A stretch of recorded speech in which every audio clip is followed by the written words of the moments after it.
Christmas வாழ்த்துக்கள். சந்தோஷமா இருக்கிறீங்களா?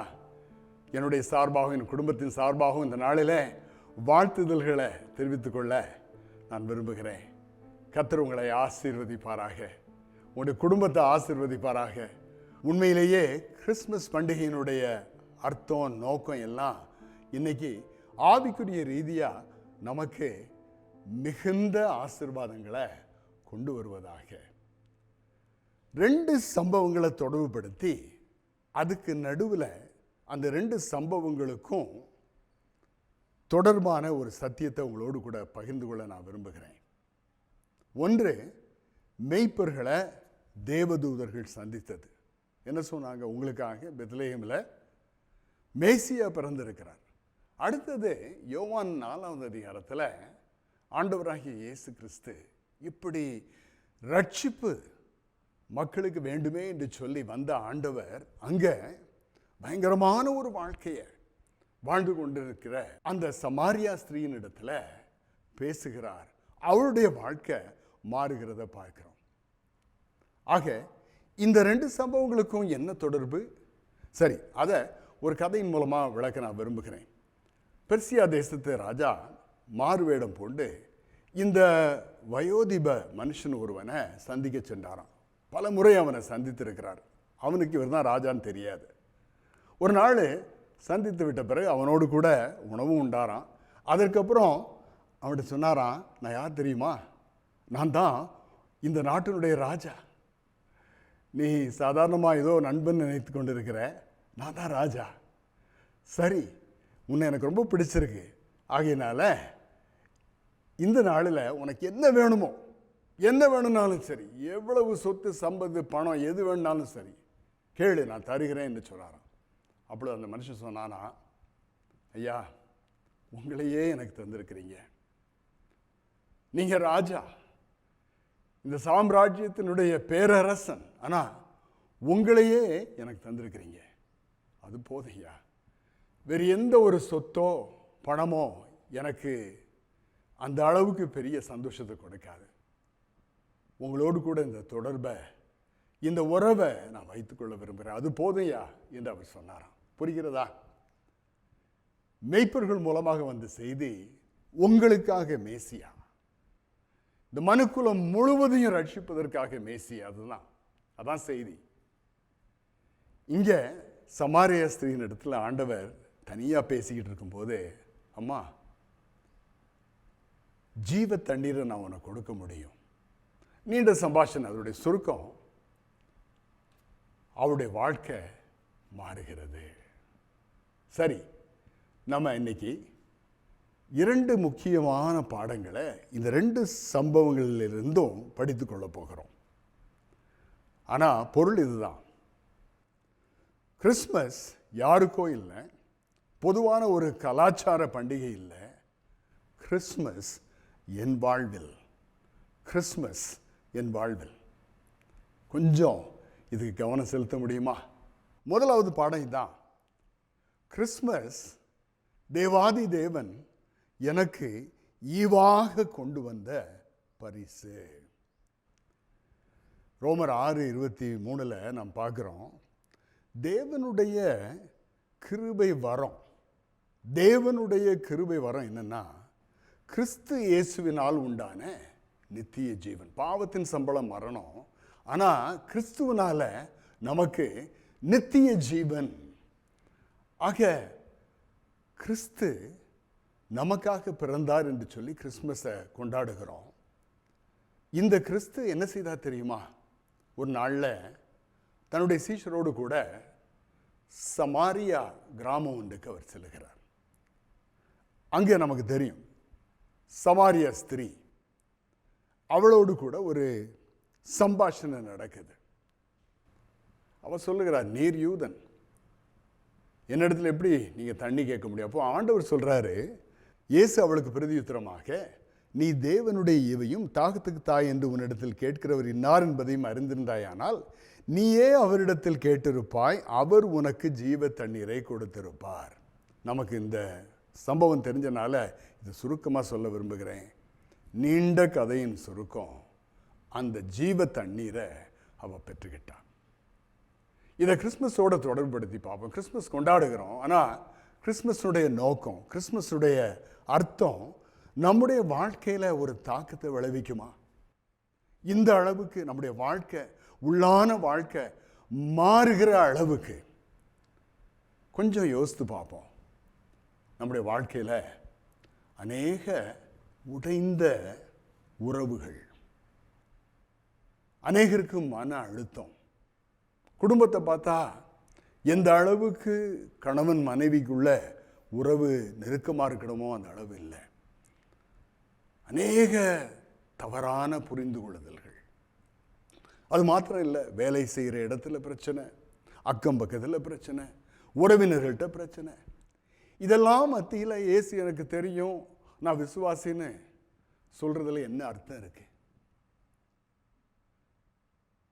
உலகம் முழுவதையும் ரட்சிக்க வந்த இயேசு கிறிஸ்து இந்த ஒரு பெண்ணினுடைய வாழ்க்கையை, 5 புருஷர்கள் உனக்கு இருந்தார்கள், இப்பொழுது இருக்கிறவன் உன் புருஷன் இல்லை என்று ஆண்டவர் சொல்லக்கூடிய அளவில் வாழ்ந்து கொண்டிருந்த அந்த மனுஷனுடைய வாழ்க்கை தலைகீழாக மாறுது. மாற்றுந்த யார்? ஆண்டவர். ஆக இன்றைக்கு நாம் படித்துக்கொள்கிற பாடம், ஆண்டவரை நம்முடைய வாழ்க்கையில் அனுமதித்தோன்னா அவர் நம்முடைய வாழ்க்கையை தொட விரும்புகிறாரே. ஆமாம் ஆண்டவரே, வாங்க ஆண்டவரே, என்னுடைய சொந்த ரட்சகராக அவங்களை நான் ஏற்றுக்கொள்கிறேன். பாவத்தின் சம்பளம் மரணம், நான் வாழ்கிற வாழ்க்கை மரணம், தோல்வி, பலவிதமான பிரச்சனைகள், கடைசியில் வாழ்க்கையின் முடிவு எப்படி இருக்குமோ தெரியாது. ஆனால் உங்களுடைய கிருபை வரம், நீங்கள் மாத்திரம் எனக்கு கொடுக்கக்கூடிய நித்திய ஜீவன், அதை நான் பெற்றுக்கொள்கிறேன் ஆண்டவரே, எனக்கு தாங்க ஆண்டவரே என்று சொல்லி இந்த ஸ்திரியை போல ஆண்டவரோடு கூட இந்த கிறிஸ்மஸ் நாட்களில் ஒரு அருந்து போகாத நிரந்தரமான, ஏன் நித்தியமான ஒரு உறவை நாம் உண்டாக்கி கொள்ள முடியுமா? இந்த சத்தியம் நம்முடைய வாழ்க்கையில் ஒரு தாக்கத்தை விளைவிக்கட்டும். கிறிஸ்மஸ் என் வாழ்வில், என் சொந்த வாழ்வில், பாரம்பரியத்தில் இந்த சமாரிய ஸ்திரியை பற்றி இப்படி சொல்லுகிறார்கள். வேதத்தில் அது எழுதப்படலை, ஆனால் வேதத்துக்கு புறம்பாக இருக்கக்கூடிய பாரம்பரியத்தின்படி அவளுடைய பெயர் 14 என்ற ஒரு பெயராம்.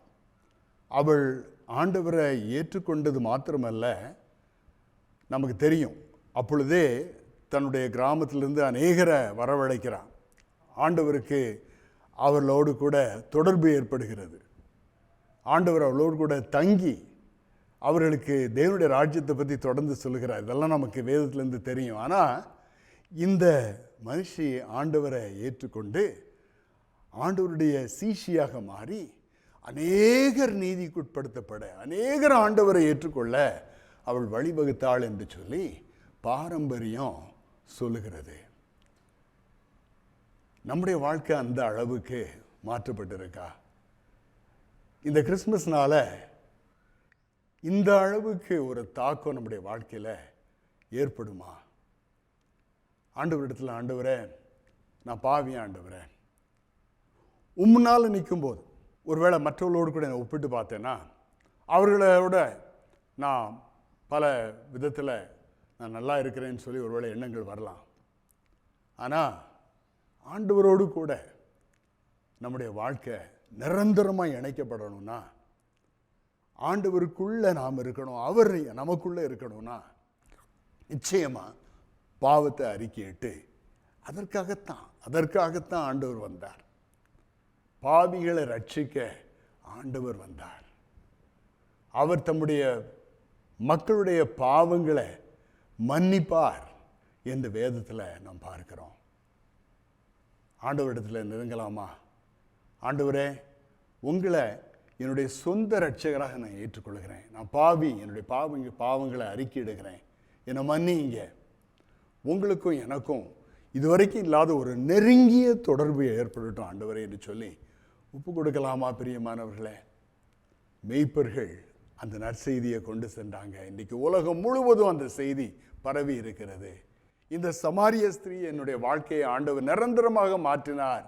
இன்றைக்கு அவளை போல நூற்றுக்கணக்கான லட்சக்கணக்கான சாட்சிகளை ஆண்டவர் உலகம் முழுவதும் எழுப்பி இருக்கிறார். அதில் ஒரு சாட்சியாக நான் மாறுவேன் ஆண்டவரே, என் வாழ்க்கையை தருகிறேன் என்று சொல்லலாமா? கிறிஸ்மஸ் என் வாழ்வில் 2வது பாடம். இந்த சமாரிய ஸ்திரீயினுடைய வாழ்க்கையிலிருந்து ஒரு முக்கியமான ஒரு பாடத்தை படித்துக் கொள்கிறோம். பிரியமானவர்களே, ஆண்டவரை சந்திக்கிறார்.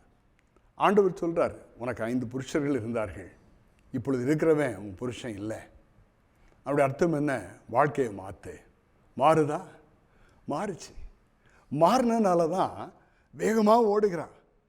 4ஆம் அதிகாரம் யோவான் 4:29 பார்க்கிறோம், நான் செய்த எல்லாவற்றையும் ஒரு மனுஷன் எனக்கு சொன்னார். அந்த ஊருக்கே தெரியும் இவ வாழ்கிற வாழ்க்கை. எல்லாவற்றையும் ஒரு மனுஷன் சொன்னார், அவரை வந்து பாருங்கள், அவள் கிறிஸ்துதானோ என்றாள். என்ன நடக்குதுன்னா, வாழ்க்கை மாறுது, உடனே சாட்சியாக மாறுகிறாள். அதுதான் நாம் இன்றைக்கு படிக்க வேண்டிய ஒரு முக்கியமான பாடம். கிறிஸ்மஸை கொண்டாடுகிறோம், சில நேரங்களில் நமக்குன்னே கொண்டாடிக்கிறோம், நமக்கு தான் சந்தோஷம். ஆனால் இன்றைக்கி இந்தியாவில் 90% அதிகமான மக்களுக்கு இயேசு கிறிஸ்துவை பற்றி உண்மையிலே தெரியாது. அவர்களோடு கூட இயேசு கிறிஸ்துவை நான் பகிர்ந்து கொள்ளணும்னா 2 காரியங்களை செய்யணும். முதல் பாடத்தின்படி, உண்மையிலேயே என் வாழ்க்கையில் ஆண்டவருக்கு கொடுக்க வேண்டிய அளவுக்கு இடத்தை நான் கொடுத்துருக்கிறேனா? அப்படி கொடுக்காட்டா மற்றவர்களோடு கூட எதையும் பகிர்ந்து கொள்வதற்கு ஒன்றுமே இருக்காது. சரி, நான் ஆண்டவருக்குள்ளே இருக்கிறேன், இன்றைக்கி என் வாழ்க்கையை புதுப்பிக்கிறேன், இன்னும் அதிகமாக ஒப்பு கொடுக்கிறேன். அதுக்கு ஒரு முதல் அடையாளம் என்னதான் இருக்கும் தெரியுமா? இவரை பற்றி மற்றவர்களுக்கு நான் சொல்லணும், நான் ஆசீர்வதிக்கப்பட்டிருக்கிறேன், அவர்களோடு கூட அந்த ஆசீர்வாதத்தை நான் பகிர்ந்து கொள்ளணும் என்று சொல்லி இப்படியாக சாட்சியாக நாம் மாறுவோம். அந்த மேய்ப்பர்கள், அவளிடத்தில் பெரிய செய்தி கொடுக்கப்பட்டது, பூமியில் சமாதானம், மனுஷன் மேல் பெரிய என்று சொல்லி தேவதூர்கள் பாட ஆரம்பித்தார்கள். அதை புரிந்து கொண்டவர்கள் வேகமாக போனாங்க, முன்னணியில் இருந்தவரை பார்த்தாங்க. அடுத்தது என்ன பண்ணாங்க?